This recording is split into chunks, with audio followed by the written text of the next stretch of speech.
After the banquet, rain fell over the city. Not heavy. Not loud. Just cold droplets sliding down the glass, stretching into blurred streaks like tears that were never wiped away in time. Trần Hạo sat inside the car, the lights off, the engine silent. He let the rain pour down. He let the silence swallow him whole. All evening he hadn't touched a single drop of alcohol.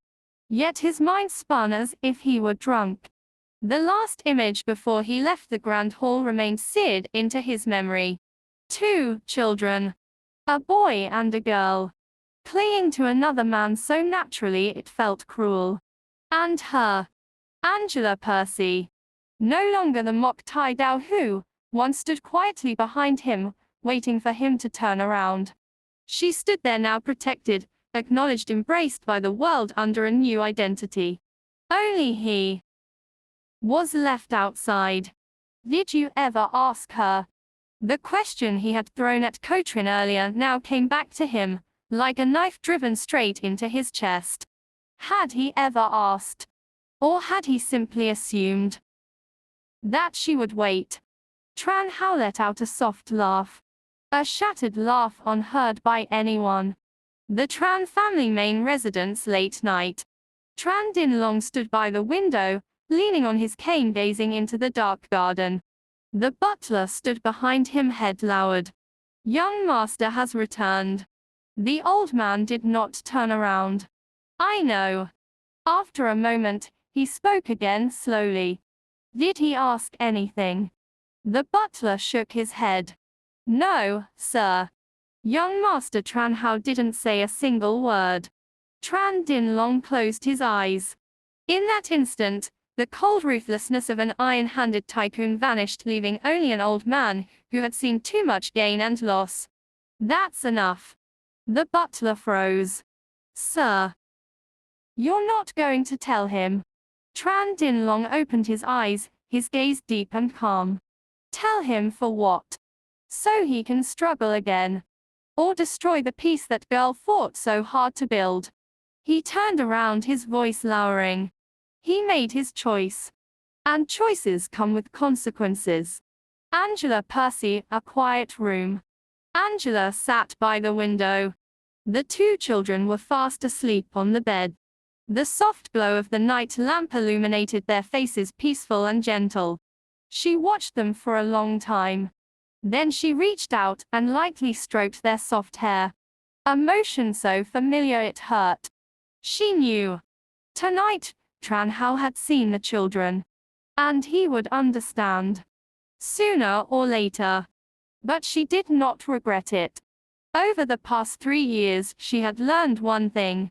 Hand pointing right with back of hand showing love alone is not enough to make someone a parent. She could not allow her children to grow up in hesitation, doubt, or pain just because of a man who had never chosen her when she needed him most. Before the banquet, Cotrin had said to her, I'll step forward. I won't force you. But I won't let you and the children remain in limbo. She had stayed silent. And that silence was her answer. Angela stood up, walked to the desk, and opened a small velvet box. Inside lay a ring. Not a wedding ring. Just a protection ring, a symbol of the Gu family's commitment. She held it for a long time. Then gently closed the box. Not yet, she whispered. Trần Hạo, a sleepless night. Trần Hạo returned to his apartment. The place was too large. Too empty. He passed by her old bedroom. The door was still closed. Everything inside remained untouched, as if she had only stepped out for a moment. He opened the door. That familiar scent drifted out. His heart tightened. Trần Hạo sat on the edge of the bed and covered his face with his hands. For the first time, he could no longer lie to himself. He had lost her. Not because of Cotrin. Not because of the children. But because of himself. Because he hadn't been brave enough to choose her at the most critical moment. A terrifying thought rose within him. Hand pointing right with back of hand, showing what if that day He hadn't forced her to take the medicine. Hand pointing right with back of hand, showing what if that day. He had protected her from Van Lan. Hand pointing right with back of hand, showing what if that day. He had simply said, stay. Would everything have been different? But life has no what ifs. Trần Hạo lifted his head, his eyes bloodshot. Tai Dao. No, Angela. He called her by her new name. For the first time. And for the first time he understood. That name no longer belonged to him. Elsewhere, Trin stood on the balcony, phone in hand. On the other end was his mother. Doing this. Aren't you afraid? She asked. Afraid of what? That she won't choose you. Trin was silent for a second. Then he said, if she's happy, even without me, I'll still stand behind her. She smiled. Then you've already won. Same city. 3 people. 3 different choices. One who only understood after losing. One who was protected, yet still hesitant. One who loved without demanding anything in return. And at the center of it all, 2 children sleeping peacefully, unaware that their lives had already changed forever. Outside, the rain kept falling. But somewhere, dawn was on its way. For 3 years, Trần Hạo had never truly slept in peace. Night after night he lay in that vast cold room staring at the dark ceiling, just like his own inner world. Whenever he closed his eyes, the image that surfaced was not the distant, noble Angela Percy, but Tai Dao from years ago, the woman who once curled into his arms, who smiled gently whenever he came home late, who reminded him to take his medicine with a voice trembling with concern. He had lost her. Not because he didn't love her, but because he had been too confident that she would always be there. Realizing this, Trần Hạo did not scream, did not destroy anything. He grew terrifyingly quiet. His madness did not erupt outward, it sank deeper still, until it became a cold clarity like a blade sharpened relentlessly over 3 years. He was certain of one thing. She still loved him. If she didn't, why had she never let anyone else touch her heart? If she didn't, why did her eyes still tremble, however faintly, however ruthlessly restrained, whenever their gazes met?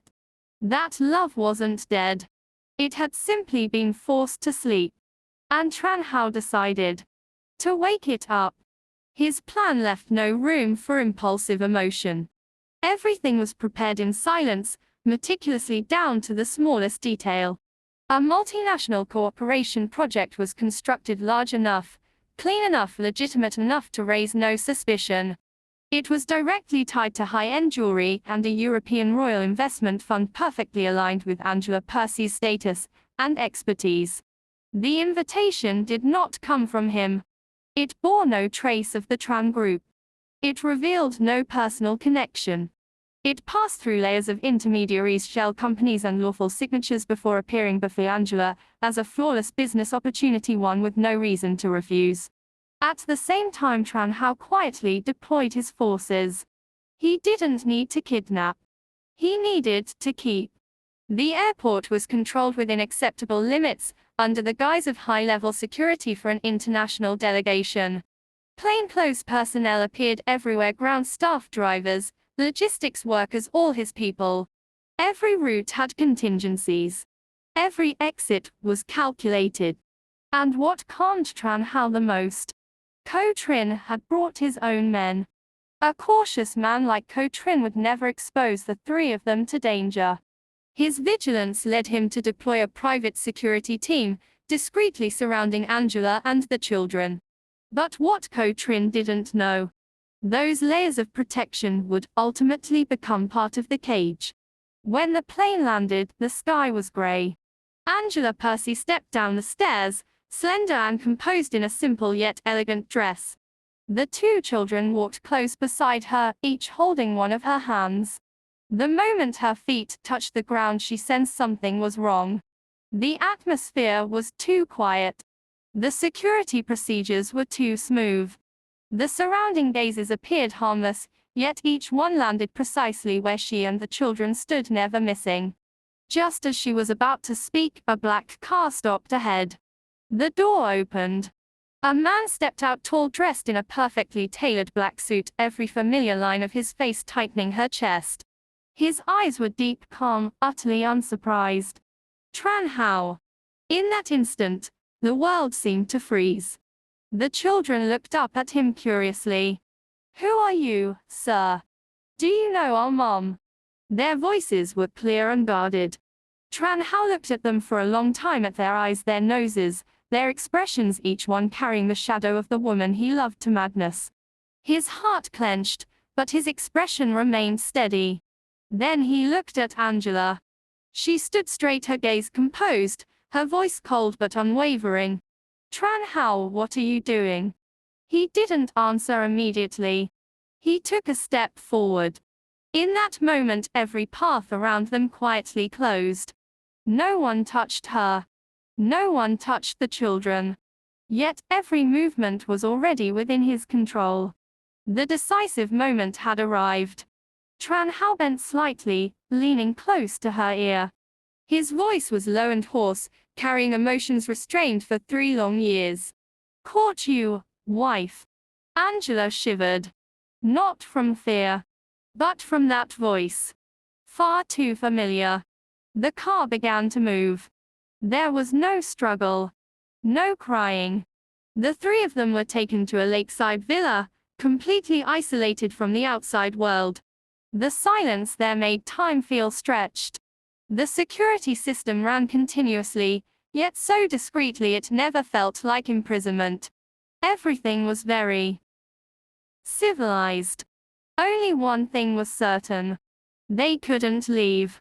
Angela stood before the wide window, staring at the still surface of the lake. She turned her back as Trần Hạo entered. "You've lost your mind," she said calmly. "You think doing this will make me come back?" Trần Hạo stood behind her, his gaze darkening, his voice chillingly calm. "No. I just want you to remember." He glanced at the children playing in the living room, his tone softening. "Remember the days when you used to call me your husband. Remember that we were once a family." Angela closed her eyes. She understood. This wasn't a brutal kidnapping. It was a forced week of cohabitation, constructed with power-twisted love, and the stubborn belief that with enough private space old memories would revive. This cage had no bars. But it had no door. And Trần Hạo believed. Inside it, she would belong to him again.